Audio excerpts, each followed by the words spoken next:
Salut! Je m'adresse à toi. Toi qui peut-être est dans une relation difficile. Une relation où tu te sens moins que rien. Une relation où tu te sens oublié. Une relation qui est en train de te détruire petit à petit. Une relation où tu l'aimes, cet homme-là. Mais vraiment. Ou peut-être que tu es rendu à un point que tu sais plus si tu l'aimes. Ah, mais tu l'aimes quand il va bien.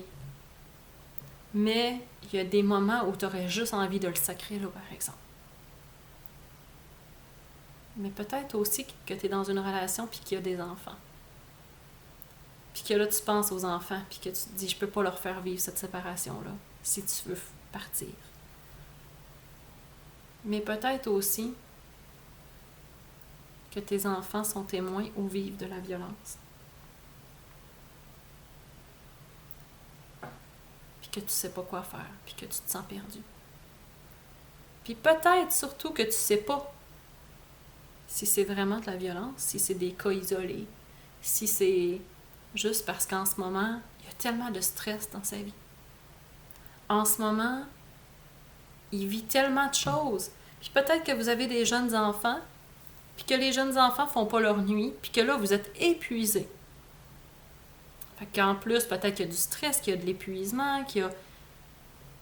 Puis que là, ça amène des problèmes de couple, peut-être même des frustrations sexuelles. Fait que peut-être que là, tu vois tout ça, tout ce que vous vivez, qui sont vrais. Puis que tu justifies, puis que tu excuses ces comportements avec ça.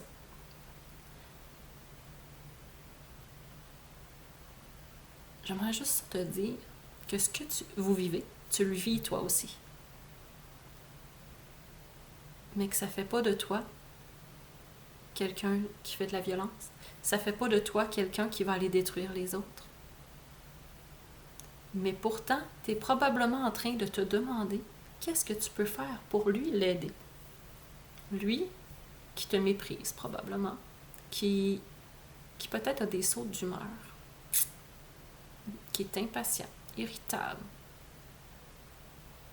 puis que tu sais pas s'il va être de bonne humeur tantôt ou pas.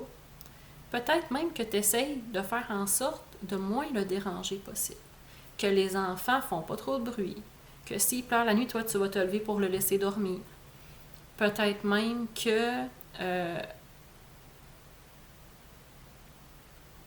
tu vas même mettre la faute sur toi. Sur les enfants, malheureusement. Ah, ils sont trop bruyants. Ils chicanent trop. Mais le seul responsable, c'est lui. Il est responsable de comment il va gérer ce qui se passe en dedans de lui face à ce que vous vivez. Puis, moi, je veux vraiment t'encourager à te dire ce que tu es en train de vivre. Imagine ton enfant, ou si tu n'as pas d'enfant, imagine une personne qui est vraiment proche de toi, que tu aimes vraiment beaucoup. Imagine que ton enfant ou cette personne-là vit ce que tu vis. Que ton enfant ou la personne que vous avez dans votre tête, à qui vous pensez, se fait critiquer constamment.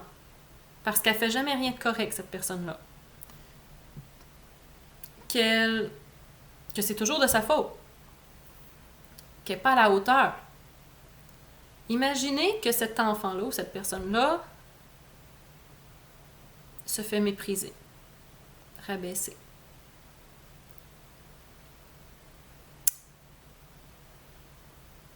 Peut-être forcé à faire des choses que cette personne-là ou cet enfant-là ne veut pas.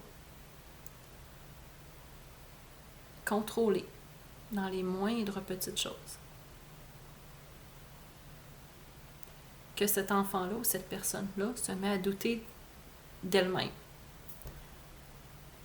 Se met à se dire qu'elle est bonne à rien.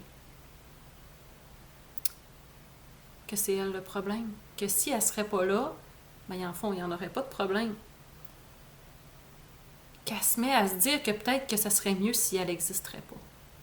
Hein? Imaginez votre enfant qui pense ça, ou la personne que vous aimez le plus.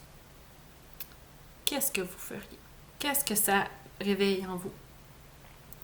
Mais en ce moment, c'est peut-être toi qui vis ça. Mais toi, tu le banalises. Ah, c'est pas important. C'est juste toi. C'est pas grave. Toi, tu exagères probablement. C'est pas si grave que ça, ce que vous vivez. Il t'a jamais battu, physiquement, en fait. Tu sais, c'est pas tant de la violence, là. Je veux dire, regarde, j'ai pas de marque. Mais les marques à l'intérieur, les marques dans l'âme, sont là, par exemple. Sont là, ils font mal. Puis tu les sens. C'est juste que les autres le voient pas. Puis en même temps, tu veux pas les voir.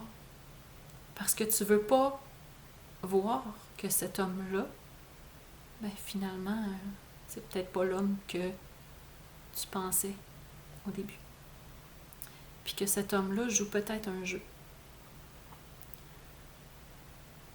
Puis que lui, ce qu'il veut, c'est avoir le contrôle. Puis que peut-être que ça fait mal.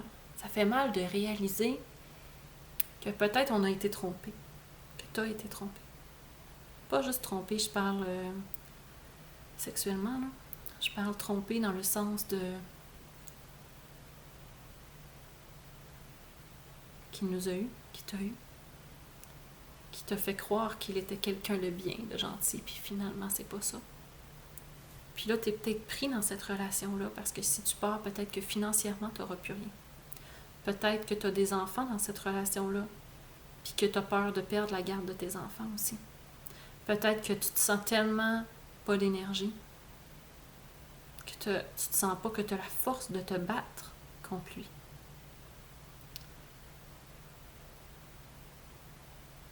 Mais moi, ce que je veux t'encourager, c'est vraiment l'exemple que je te donnais tantôt, de prendre cet enfant-là ou cette personne-là à qui tu pensais, là, puis la transposer sur toi.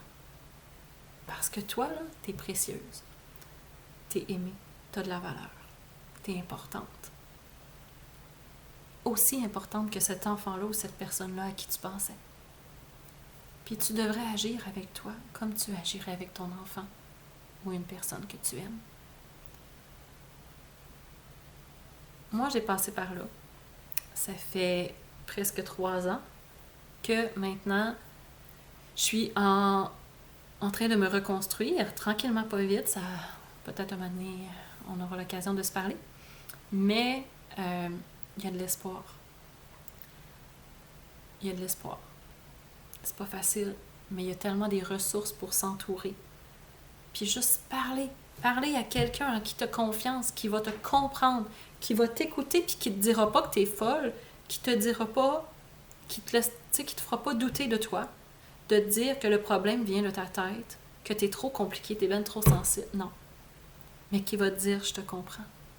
Puis t'as raison. T'as raison de trouver ça inacceptable. T'as raison de pas te sentir bien. Ça, là, juste ça au début, là, ça fait tellement du bien. Tellement du bien.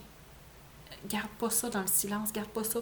Je le sais que tu vis peut-être de la honte, de la culpabilité, puis que tu es dans l'espoir peut-être aussi. Dans l'espoir que tout ça change. Dans l'espoir de te dire, ben tu sais, quand il va se trouver un travail, ça va aller mieux, il n'y aura plus de stress. Ou quand les enfants vont faire leur nuit, ben on va être moins fatigués. Ou, ben tu sais, si je ferais plus d'efforts, il se sentirait peut-être mieux dans la relation. Tu sais, si je ferais plus d'efforts pour le satisfaire sexuellement, ben peut-être qu'il irait pas voir ailleurs. Peut-être qu'il me traiterait bien. Mais tout ça, là, c'est des mensonges. Des mensonges qui t'ont fait croire. Puis que tu es en train de te détruire.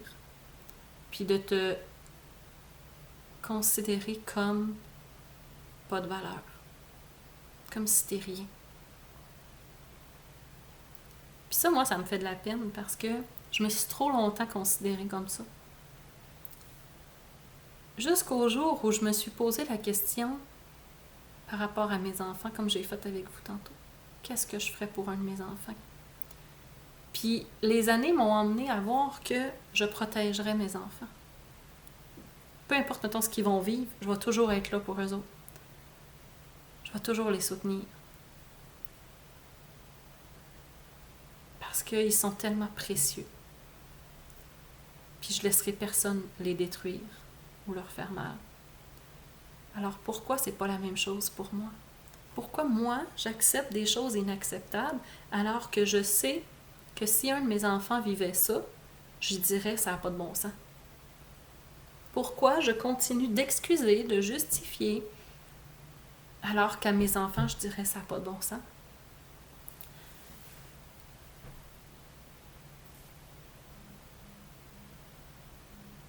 Ne laissez pas la honte, la culpabilité, la peur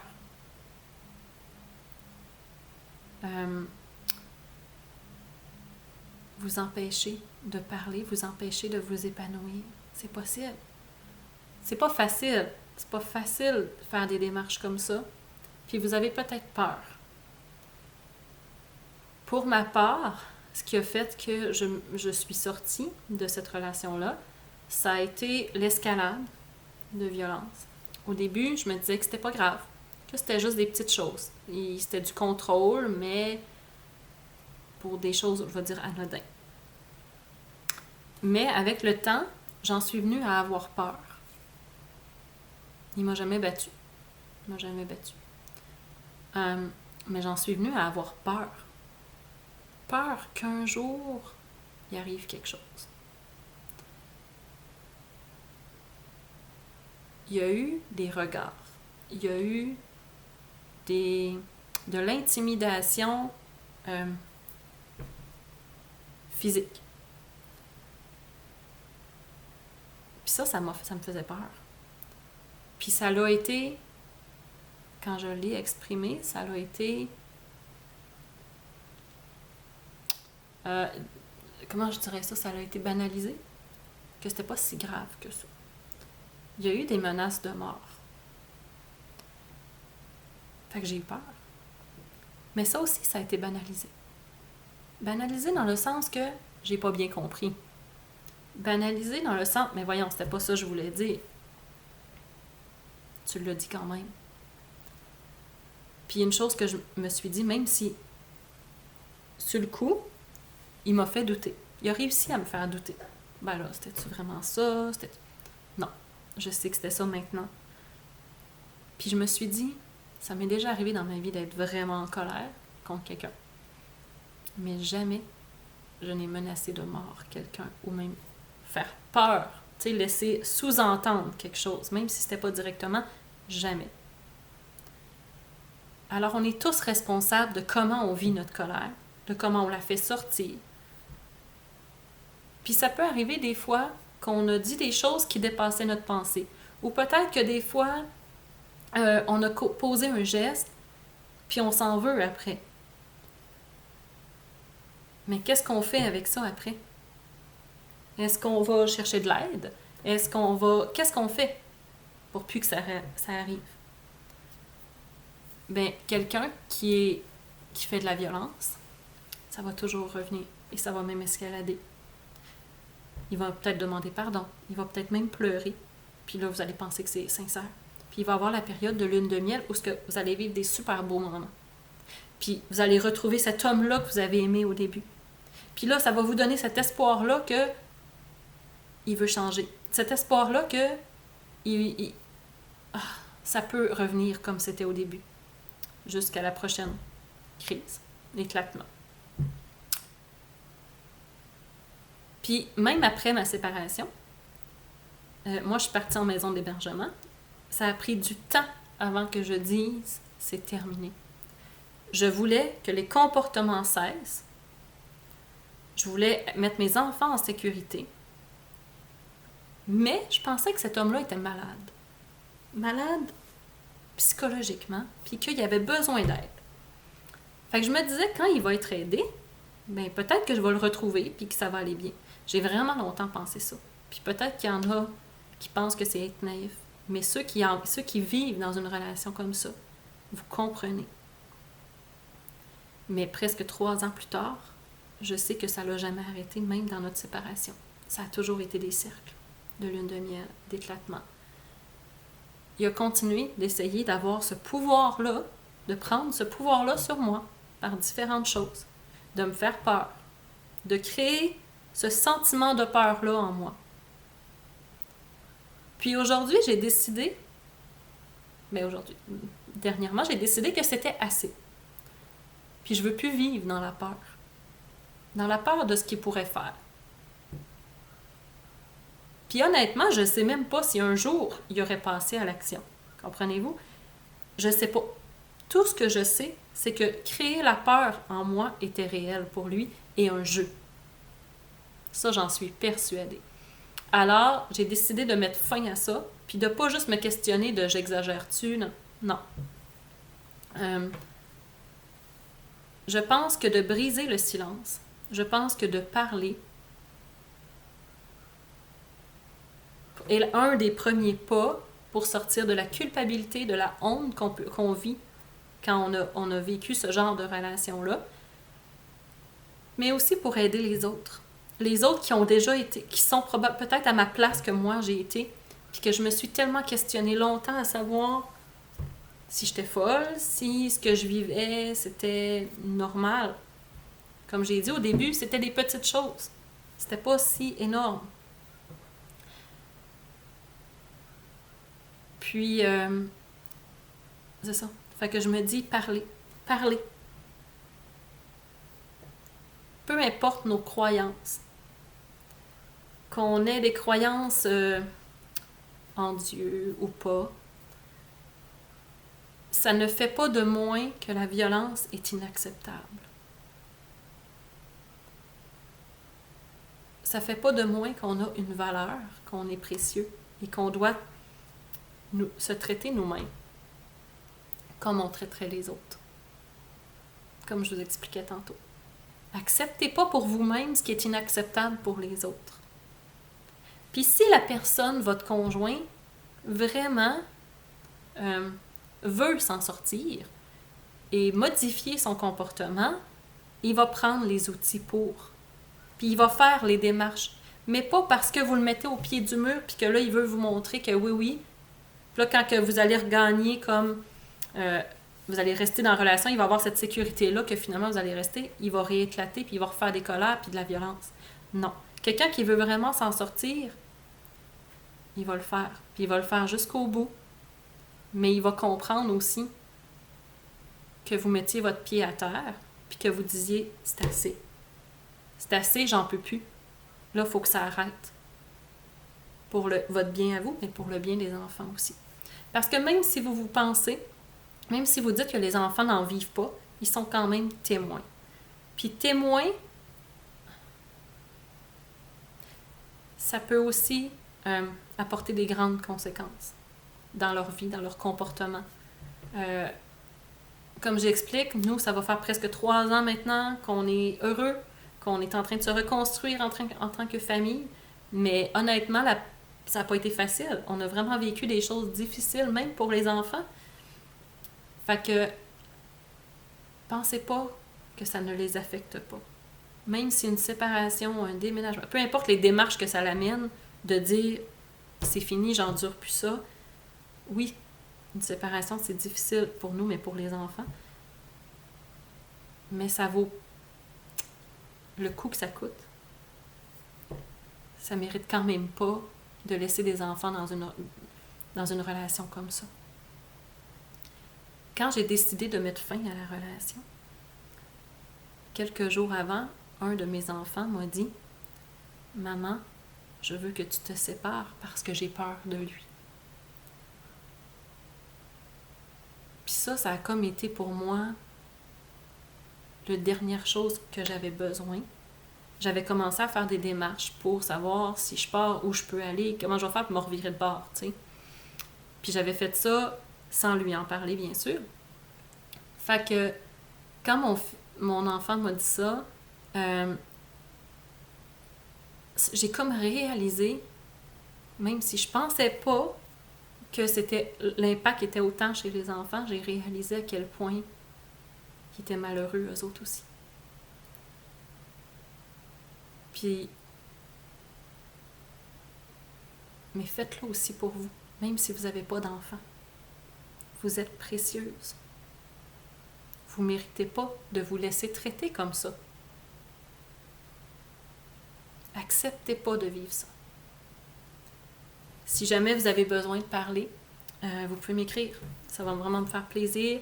Il y a vraiment des ressources aussi qu'on peut téléphoner, juste pour parler. N'hésitez pas, quelqu'un de confiance autour de vous, que vous pouvez parler aussi. Je vous encourage vraiment à briser le silence. Même des fois, on a juste des questionnements, on n'est pas sûr de ce qu'on vit, mais ça aussi, c'est correct, de poser des questions, d'aller voir quelqu'un en qui on a confiance, puis de se confier, puis d'en parler. C'est comme ça qu'on peut aider, qu'on peut s'en sortir, puis vivre des plus belles choses.